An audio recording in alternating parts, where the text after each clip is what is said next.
Shalom sahabat yang baik hati, salam sehat selalu bagi kita semuanya. Marilah kita bersatu di dalam doa.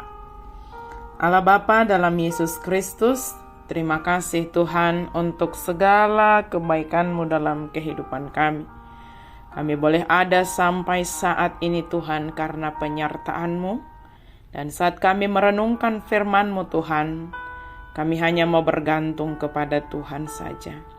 Kami mau berserah kepada Tuhan saja. Kami mau datang kepadamu Tuhan.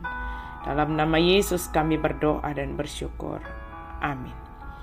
Firman Tuhan bagi kita pada hari ini tertulis dalam Markus 7 ayat 24 sampai 37.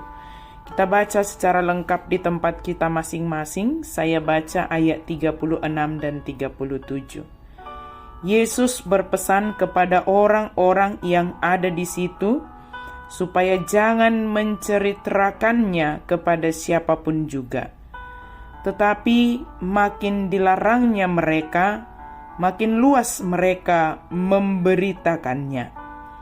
Mereka takjub dan tercengang dan berkata, "Ia menjadikan segala-galanya baik. Yang tuli dijadikannya mendengar, yang bisu dijadikannya berkata-kata."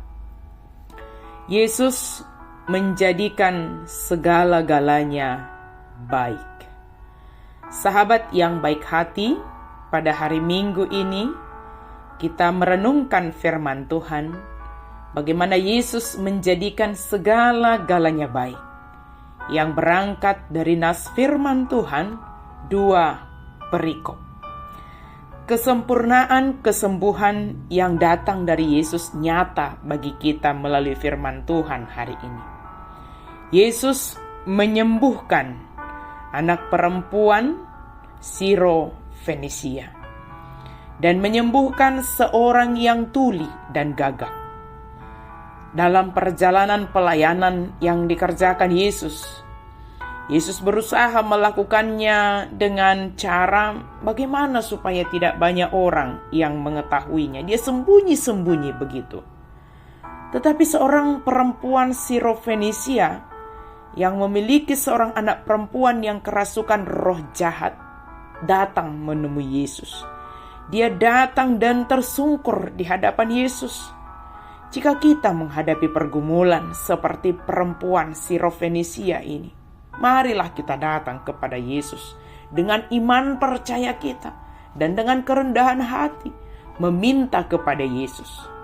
Walau dalam prosesnya kita menghadapi ujian, hadapilah ujian yang datang dari Tuhan itu dengan iman dan setia hingga kita menerima kuasa dan mujizat yang dinyatakan oleh Yesus itu sendiri bagi kita. Walau Yesus berkata bahwa tidak patut mengambil roti yang disediakan bagi anak-anak dan melemparkannya kepada anjing, tetapi perempuan itu menjawab, "Benar Tuhan, tetapi anjing yang dibawa meja juga makan remah-remah yang dijatuhkan anak-anak." Artinya, dari jawaban perempuan Sirofenisia itu, kerendahan hati dalam meminta dan daya tahan dalam menghadapi ujian iman akan menyatakan kuasa Yesus yang menyembuhkan. Dan inilah yang terjadi. Sebab anak perempuan dari seorang perempuan Sirofenisia itu menjadi sembuh sebagaimana yang dikatakan oleh Yesus. Karena kata-katamu itu pergilah sekarang, sebab setan itu sudah keluar dari anak. Kemudian Yesus menyembuhkan seorang tuli dan gagap yang dibawa oleh orang-orang itu kepada Yesus. Yesus melakukan tindakan kepadanya, yaitu dengan memisahkan orang yang bisu dan gagap dari orang banyak itu, memasukkan jarinya ke telinganya, meludah, meraba lidahnya, menengadah ke langit, menarik nafas dan kemudian berkata, "Hepata, terbukalah." Dari peristiwa ini kita melihat, jadilah pembawa orang-orang yang tuli, yang gagap kepada Yesus. Mungkin secara jasmani mereka sehat, tetapi jika ada di sekitarmu tuli dan gagap terhadap firman Tuhan, bawa mereka kepada Tuhan Yesus. Atau jadilah pembawa orang-orang dari pergumulan mereka kepada Tuhan Yesus. Mintalah supaya Yesus melakukan dan menyatakan belas kasih-Nya kepada saudara-saudara kita yang sedang bergumul itu. Sekalipun orang yang ingin kita bawa itu mungkin dia tidak mau atau berpikiran lain kepada kita, tetapi jangan menjadi kita tidak peduli atau bahkan tuli dan gagap terhadap mereka. Mari buktikan solidaritas dan kasih persaudaraan kita kepada mereka dengan membawa mereka kepada Yesus.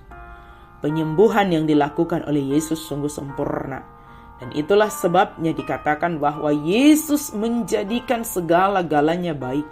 Yesus menyembuhkan baik jasmani maupun rohani kita, asal kita mau datang kepadanya dan meminta dengan segala kerendahan hati serta percaya akan kesembuhan itu.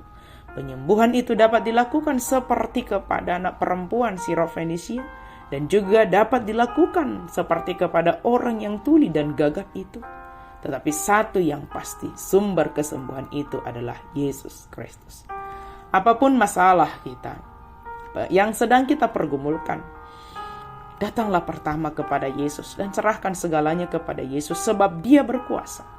Jauhlah dari kita mengandalkan diri sendiri atau bahkan mengandalkan kekuatan dan kuasa duniawi. Tetapi iman percaya kita menuntun langkah kita untuk tersungkur di hadapan Yesus.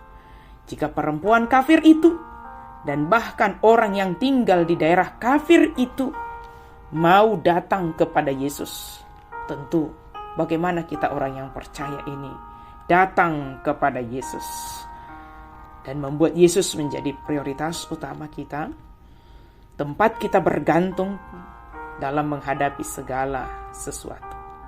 Beritakanlah apa yang dikerjakan Yesus dalam hidupmu, sehingga berita tentang Yesus itu semakin banyak orang datang kepada Yesus.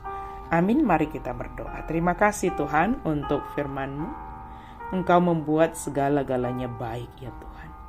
Kebaikan itu Engkau anugerahkan kepada kami. Dan anugerah kesembuhan itu Engkau nyatakan bagi kami.